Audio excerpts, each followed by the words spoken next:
بسم الله الرحمن الرحيم ألف لام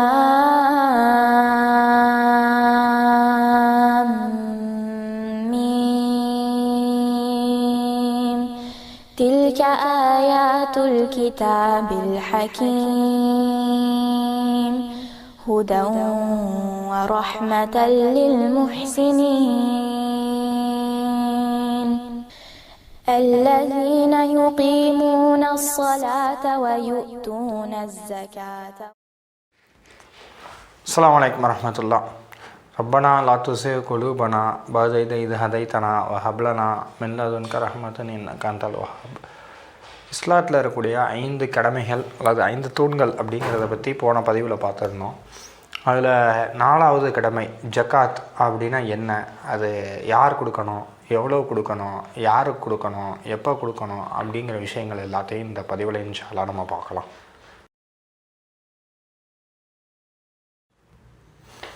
ஜக்காத் அப்படின்னா என்ன அப்படின்னு கேட்டோம்னா, இது ஒரு வரி விதிப்பு முறை, வரிமுறை அல்லது ஒரு பொருளாதார திட்டம், வறுமை ஒழிப்பு திட்டம், வறுமை ஒழிக்கிறதுக்கான ஒரு புரட்சிகரமான பொருளாதார திட்டம் அப்படின்னு சொல்லலாம். இந்த ஜக்காத்தை அல்லாஹ் குரானில் பல இடங்களில் வலியுறுத்திக்கிட்டே வரான். அக்கீமுஸ் சலாத்தை வாத்து ஜக்காத்தை, தொழுகை நிலைநாட்டி ஜக்காத்தையும் கொடுங்கள் அப்படின்னு அல்லாஹ் பல இடங்களில் தொழுகையை பற்றி சொல்கிற இடத்துலலாம் ஜக்காத்தை கொடுக்க சொல்லி எல்லாம் சொல்லிக்கிட்டே இருக்கிறான். அப்படிப்பட்ட ஒன்று தான் இது பணக்காரர்கள் கொடுக்கக்கூடிய ஒரு விஷயம். இந்த ஜக்காத்துங்கிறது ஒரு வறுமையை ஒழிக்கக்கூடிய ஒரு திட்டம். அதாவது பல அரசாங்கங்கள் இருக்குது நம்ம நாட்டில், வறுமையை ஒழிக்கணும், ஏழைகளை இல்லாமாக்கணும்னு சொல்லி ஏழைகளை கொலை பண்ணி ஏழைகளை இல்லாமாக்குறது. அப்படியெல்லாம் இல்லாமல் ஏழைகள் தேடக்கூடிய வறுமையை ஒழித்து ஏழைகளே இல்லாத ஒரு நாட்டை, ஒரு கண்ட்ரியை உருவாக்குற சிஸ்டம் அல்லது ஒரு செட்டப், ஒரு முறைக்கு பேர் தான் ஜக்காத் அப்படின்னு நம்ம சொல்லலாம். ஜக்காத் யார் கொடுக்கணும், அதுக்கப்புறம் எப்போ கொடுக்கணும் அப்படின்னா, இஸ்லாத்தை பொறுத்த வரைக்கும் 2 கிளாஸ் தான். ஒன்று அப்பர் கிளாஸ், இன்னொன்று லோவர் கிளாஸ். இந்த மிடில் கிளாஸுங்கிற கான்செப்ட் கிடையாது. மிடில் கிளாஸுங்கிறதே ஒரு பொருளாதார ரீதியில் ஒரு இடைஞ்சலான ஒரு விஷயந்தான். ஒருத்தவங்க இருக்கிறவங்க, இன்னொருத்தவங்க இல்லாதவங்க, மொத்தம் 2 விஷயந்தான். அப்போ இருக்கிறவங்க யார் அப்படின்னு சொன்னால், எவருடைய செல்வ நிலை, அதாவது ஃபினான்ஷியல் கெப்பாசிட்டி ஒரு ஃபினான்ஷியல் எபிலிட்டி, அது ஒரு செல்வ நிலை என்ன சொல்கிறாங்க அப்படின்னா, தங்கம் இருக்குல்ல, தங்கத்தில் 88 கிராம் அல்லது 11 சவரன் 11 பவுன் அளவுக்கு அவருடைய பொருளாதார சொத்து வந்துருச்சு அப்படின்னு சொன்னால், அது பரம்பரை ரீதி சொத்தாக கூட இருக்கலாம், அல்லது ஒருத்தர்கிட்ட அன்பளிப்பாக வரக்கூடிய சொத்தாக இருக்கலாம். பெண்களாக இருந்தாங்கன்னா அது மகர் மூலியமாக வந்த சொத்தாக இருக்கலாம், அல்லது ஒரு நபர் ஆணாக இருந்தாலும் சரி பெண்ணாக இருந்தாலும் சரி அவங்க உழைச்சி சேர்த்த சொத்தாக இருக்கலாம்.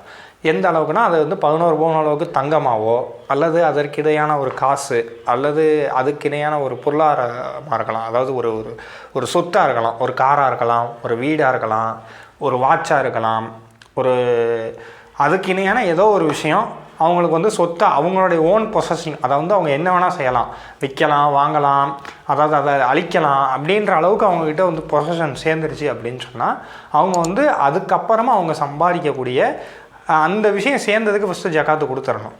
அதுக்கு என்ன அதுக்கப்புறமா சம்பாதிக்கக்கூடிய ஒரு ரூபாய்க்கும், ரூபாயாக இருந்தாலும் சரி, 1 லட்ச ரூபாயாக இருந்தாலும் சரி, 1 கோடி ரூபாயாக இருந்தாலும் சரி, அதுக்கப்புறம் சம்பாதிக்கக்கூடிய காசுக்கு அவங்க ஜக்காத்தை கொடுக்கக்கூடியவங்க ஆயிடுறாங்க. இந்த அளவுக்கு சொத்து இருக்கிறவங்களுக்கு தான் ஜக்காத்து கடமை. இந்த அளவுக்கு ஒருத்தர் சொத்து இல்லை, அவர்கிட்ட 85 கிராம் தான் இருக்குது, 86 கிராம் தான் இருக்குது அவருடைய ஒருத்த சொத்து, எல்லாமே அவருடைய என்டையர் ப்ராப்பர்ட்டியை சேர்த்தாலே அவ்வளோதான் வருது, அல்லது அவர் வச்சுருக்கிற மொத்த பிலாங்கிங்ஸே அவ்வளோதான் இருக்குன்னா அவருக்கு ஜக்காத்து கடமை கிடையாது. இந்த லிமிட்டு அல்லது இதுக்கு எக்ஸீடாக போகும் பட்சத்தில் அவருக்கு ஜக்காத்துக்கு கடமையாயிருது. அவர் அதுக்கப்புறம் ஜக்காத்து கொடுக்க ஆரம்பிச்சிடணும். இப்போ ஒருத்தர்கிட்ட பொருளாதாரம் சேர்ந்து அவர் ஜக்காத்து கொடுக்கறதுக்கு தகுதியானவர் ஆயிடுறாரு, எலிஜிபிலிட்டி கேட்டகரிக்குள்ளே போயிடுறாரு. அவர் எவ்வளோ கொடுக்கணும் அப்படின்னு சொன்னால், பொதுவாக ஜக்காத் 2.5% கொடுக்கணும். இப்போ ஒருத்தர்கிட்ட பொருளாதாரம் சேர்ந்துருச்சுன்னா, இப்போது 88 கிராம் தங்கம் சேர்ந்துருச்சு, அல்லது அதுக்கு இணையான ஒரு பொருளாதாரமாக சொத்து ஏதோ ஒன்று சேர்ந்துருச்சு அப்படின்னு சொன்னதுக்கப்புறம் அந்த அமௌண்ட்டை கால்குலேட் பண்ணி கிட்டத்தட்ட இன்றைக்கி வந்து 88 கிராமுங்கிறது ஒரு 5.5 லட்ச ரூபா, 5லேருந்து 5.5 லட்ச ரூபா வரைக்கும் கிட்டத்தட்ட வருது. அந்த அமௌண்ட்டிலேருந்து 2.5% கால்குலேட் பண்ணி அவர் வந்து ஃபஸ்ட்டு ஜக்காத்து கொடுத்துடணும். அதற்கு பிறகு அவர் சம்பாதிக்கக்கூடிய ஒரு ரூபாயாக இருந்தாலும் சரி, 1 லட்ச ரூபா, ஒரு எடுத்துக்காட்டுக்கு அடுத்த இப்போ அவர் சொத்து சேர்ந்து அவர் ஜக்காத்து கொடுத்துட்றாரு. கொடுத்ததுக்கு பிற்பாடு அடுத்த மாதம் அவருக்கு வருமானம் உண்டு, சம்பளம் உண்டோ அல்லது தொழில் வச்சுருந்து தொழிலேருந்து வருமானம் அப்படின்னு சொல்லி ஒரு 1 லட்ச ரூபா வருதுன்னு வச்சுக்கிறோம். 1 லட்ச ரூபாயிலேருந்து அவர் எவ்வளோ கொடுக்கணும்னா 2,500 ரூபா, 2.5% வந்து கொடுக்கணும். அதை வந்து அவர் மாதந்தோறும் கொடுக்கலாம், இல்லை வருஷம் முழுதாக சேர்த்து வச்சு நோன்பு காலத்தில் ரமலான் நேரத்தில் கூட வந்து அவர் வந்து கொடுக்கலாம் அந்த விஷயத்தை. இப்போது 1 கோடி ரூபா சம்பாதிக்கிறார் அப்படின்னா 2.5 லட்ச ரூபா கொடுக்கணும். இப்போ 50,000 ரூபா சம்பாதிக்கிறாரு, 1,250 ரூபா கொடுக்கணும். அதாவது அவருடைய அதுக்கப்புறமா அவர் எவ்வளோ சம்பாதிச்சாலும் சரி, ஒரு 100 ரூபா சம்பாதிக்கிறாரு, 2 ரூபா 50 பைசா கொடுக்கணும். எவ்வளோ சம்பாதிக்கிறாரோ அதுலேருந்து 2 ரூபா, 2.5% வந்து கொடுத்துட்டா அவர் வந்து ஜக்காத்து வந்து கொடுக்கக்கூடிய, அதான் வந்து எவ்வளோ கொடுக்கணுங்கிற பெர்சன்டேஜ். அவர் எவ்வளோ சம்பாதிச்சாலும் சரி, 1 ரூபாயில் ஆரம்பித்து 1 கோடி, 1 லட்சம், 100 கோடி, 1000 கோடி எவ்வளோவா இருந்தாலும் சரி, அவர் வந்து 2.5% ஜக்காத்து கொடுக்கணும். இது வந்து பொருளாதார ரீதியில்.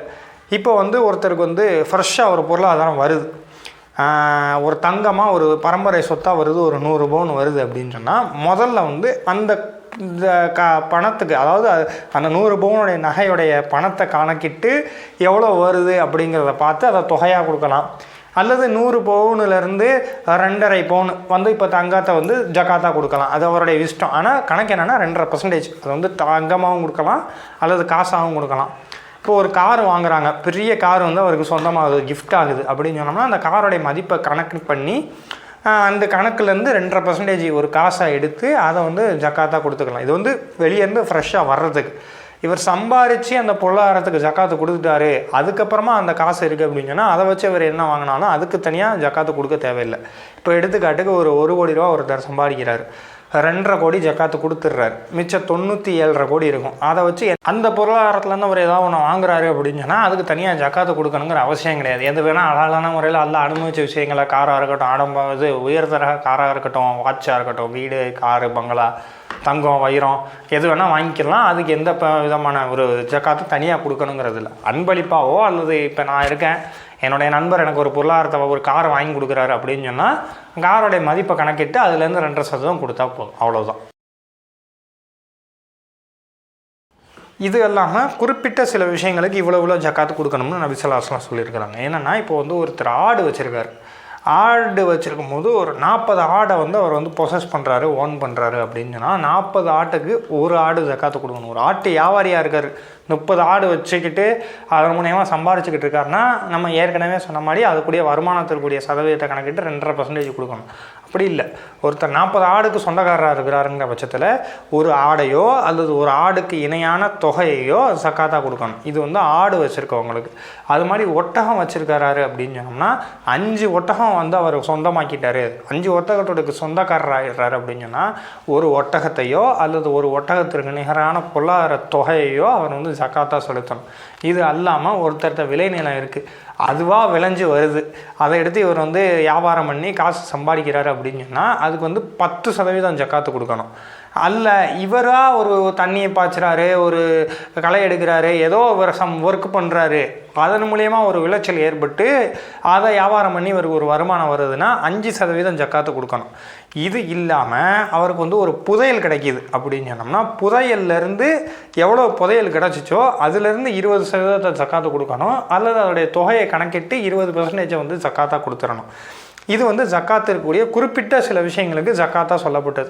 நம்ம நாட்டில் எல்லாம் பார்த்தோம்னா புதையல் கிடச்சிச்சின்னா புதையலில் 20% தான் அரசாங்கம் நமக்கு கொடுக்கும். மொத்த புதையலையும் அரசாங்கம் எடுத்துக்கிட்டு, அரசாங்கத்துடைய நிலைமை அப்படி இருக்குது. இந்த ஜக்காத்துங்கிறத யார் கொடுக்கணும், எவ்வளோ கொடுக்கணுங்கிறதெல்லாம் சொல்லியாச்சா. இதை வந்து யாருக்கு கொடுக்கணும் அப்படிங்கிறத வந்து நம்ம பார்க்கலாம். இதை வந்து அரசாங்கம் வசூல் பண்ணி கொடுக்கலாம். அப்படி இல்லை, தனி நம்பராக நான் இருக்கிறேன், என்னுடைய பொருளாதார வரவுகளை கணக்கு பண்ணி நான் ஜக்காத்துக்கு எவ்வளோ கொடுக்கணுங்கிற தொகையை கணக்கு செஞ்சு அதை வந்து கொண்டு போய் கொடுக்கலாம். யார்கிட்ட கொடுக்கலாம் அப்படின்னு சொன்னால் ஜக்காத்து பெறுறதுக்கு 8 பேர் தகுதி உடையவங்களாக இருக்காங்க. அதாவது 8 தன்மை உடையவர்கள் வந்து தகுதி உடையவங்களாக இருக்கிறாங்க. முதல் விஷயம் ஏழைகள், அதாவது அவங்க வந்து எனக்கு பொருளாதாரம் கொடுங்க, நான் கஷ்டத்தில் இருக்கிறேன் அப்படின்னு சொல்லி கேட்கக்கூடியவர்களுக்கு கொடுக்கலாம். அதுக்கப்புறம் அவங்க கஷ்டத்தில் இருப்பாங்க, ஆனால் வெளியே சொல்ல மாட்டாங்க. அந்த மாதிரி இருக்கக்கூடியவங்க நமக்கு தெரிஞ்சவங்க அப்படி இருக்கிறாங்கன்னா அவங்களுக்கு கொண்டே கொடுக்கணும். அதற்கு பிற்பாடு அந்த ஜக்காத்தை வசூல் செய்கிறாரு பார்த்தீங்களா, ஒருத்தர் போய் எல்லார்ட்டையும் மக்கள்கிட்ட வசூல் செஞ்சுக்கிட்டு வர்றவருக்கு அந்த ஜக்காத்துலேருந்து கொடுக்கணும். அதுக்கப்புறம் கடனாளியாக இருப்பாங்க, கடனை கட்ட முடியாத ஒரு நிலையில் இருப்பாங்க, அவங்களுக்கு வந்து நம்ம வந்து அந்த பொருளாதாரத்தை வந்து கொடுக்கணும். அல்லாஹ்வுடைய பாதையில் போர் செய்யக்கூடியவராக இருப்பார், அவருக்கு வந்து அந்த ஜக்காத்து பொருள் வந்து போகக்கூடியதாக இருக்குது. அதுக்கப்புறம் அடிமையாக இருக்கிறாங்க. நபி ஸல்லல்லாஹு அலைஹி வஸல்லம் காலத்தில் அடிமை முறை இருந்துச்சு. அப்போ அடிமையாக இருக்கக்கூடியவரை விடுதலை செய்யும் பொழுது அவருக்கு ஒரு பொருளாதாரத்தை கொடுக்கலாம்னா அது வந்து ஜக்காத்துக்குரிய பொருளாதாரத்தை வந்து கொடுக்கணும். அதற்கப்புறமா இந்த மாதிரி கூட்டத்தாருக்கெல்லாம் போக ஒருத்தருக்கு வந்து நம்ம வந்து ஜக்காத்தை கொடுக்குறதின் மூலயமா அவருடைய பொருளாதார நிலைமை மேலே போகுது, உயருது அப்படின்னு சொன்னோம்னா அவருக்கு வந்து பொருளாதாரத்தை கொடுக்கலாம். அவர் யாருன்னா இஸ்லாத்தில் இல்லாத ஒரு நபராக இருக்கார். அவருக்கு நம்ம பொருளாதாரத்தை கொடுக்கும் பொழுது அவருடைய பொருளாதாரம் உயர்றதோடு மட்டும் இல்லாமல் அவர் இஸ்லாத்தை ஏற்றுக்கிறதுக்கான வாய்ப்புகளுமே இருக்குது. இப்படி ஒரு முறையை பார்த்து தெரிஞ்சுக்கிட்டு இந்த மாதிரி 8 தன்மையுடைய மக்களுக்கு வந்து நம்ம வந்து ஜக்காத்து கொடுக்க சொல்லி அல்லாஹ் வந்து குரானில் 9வது அத்தியாயத்தில் 60வது வசனத்தில் வந்து அல்லாஹ் வந்து நமக்கு சொல்கிறான்.